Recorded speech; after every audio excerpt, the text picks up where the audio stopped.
الله أكبر.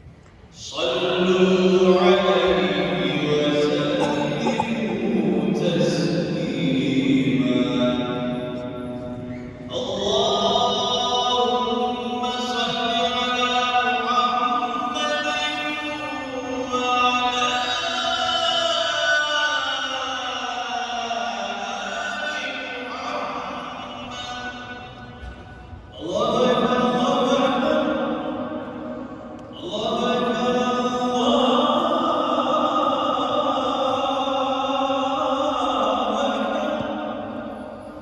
أشهد أن لا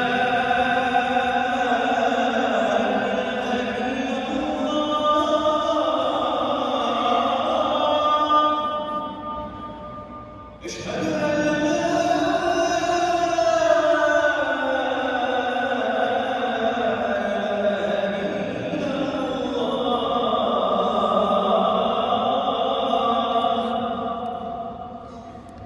أشهد أن محمدًا رسول الله.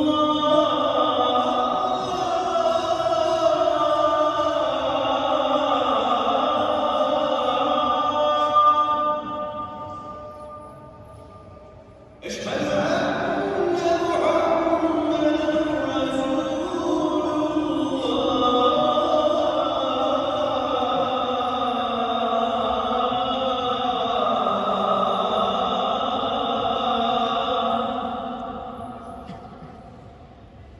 حي على الصلاة.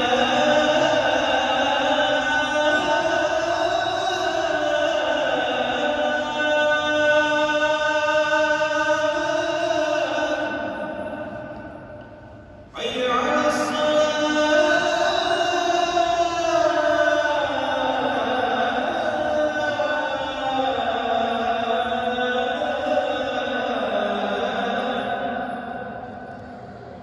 حي على الفلاح.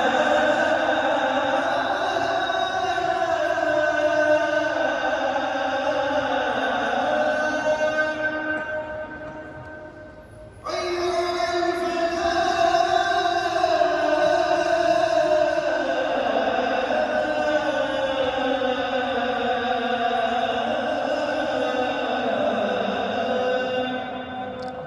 الله أكبر، الله أكبر. لا إله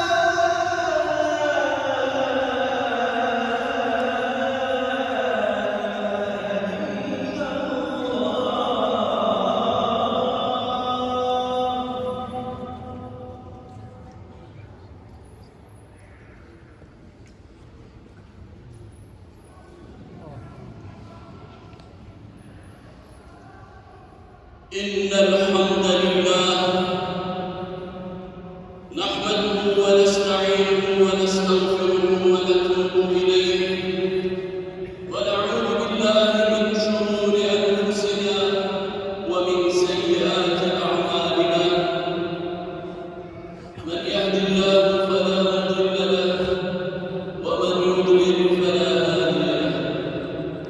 نشهد أن لا إله إلا الله وحده لا شريك له ونشهد أن سيدنا محمدًا عبده ورسوله لا نبي بعده صلى الله عليه وسلم. أما بعد فيا عباد الله اتقوا الله وأطيعوه. إن الله مع الذين اتقوا والذين هم محسنون. قال الله عز وجل في كتابه الكريم:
ve düğün gibi merasimler ise sevinç ve mutluluğu paylaşmanın zarif yollarıdır.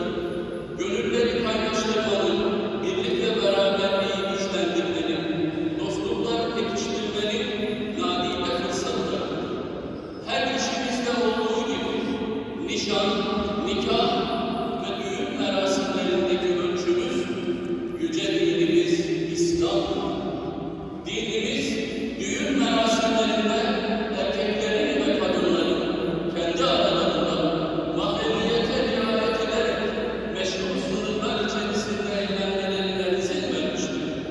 Ancak mahremiyetin gözetilmediği, tesettürün hiçe sayıldığı, alkolün tüketildiği, sevinçleri kedere dönüştüren silahlı kutlamaların yapıldığı, yüksek sesli müziklerle gece gündüz demeden çevrenin rahatsız edildiği, oluşturulan konvoylarla insanların can ve mal emniyetinin hiçe sayıldığı bir eğlence anlayışı dinimizde yoktur. Aziz müminler, sade bir müzik, samimiyetle yapılan bir dua, küçük mütevazi bir ikram ile gerçekleşmesi gereken düğün merasimleri maalesef günümüzde israf ve gösterişin zirveye çıktığı törenlere dönüşmüştür. Şatafatlı salonlardan, israf kokan menülere, tesettüre uymayan kıyafetlerden, hediyeleşme ruhundan uzak, adeta bir borç gibi değerlendirilen takı yarışlarına kadar abartılı yapılan her şey evliliğin ruhunu bozmaktadır. Allah Resulü sallallahu aleyhi ve sellemin bu husustaki uyarısı, tavsiyesi açıktır. Hayrun nikahi eysara buyurur Efendimiz. Yani nikahın, evliliğin en hayırlısı, en kolay olanıdır. Dolayısıyla aziz kardeşlerim, evlilik teklifi olsun, kız isteme, söz kesme, kına ve çeyiz gibi evliliğe atılan adımlar, ailelerin ve gençlerin altından kalkamayacağı yükler haline getirilmemelidir. Son zamanlarda gelin hamamı, bekarlığa veda partisi, cinsiyet partisi, bebek gelişi kutlaması gibi dinimizde ve kültürümüzde asla yeri olmayan, Allah'ın haram kıldığı günahlara kapı aralayan faaliyetlere asla tevessül edilmemelidir. Sevgili Peygamber sallallahu aleyhi ve sellem Efendimizin fıtratın gereği saydığı çocukların sünnet merasimini maksadından başka taraflara çekmemelidir. Sünnet düğünleri, abartılı kıyafetler, israfa varan harcamalar ve uzun konvoylar ile gösteriş ve övünç vesilesi haline getirilmemelidir.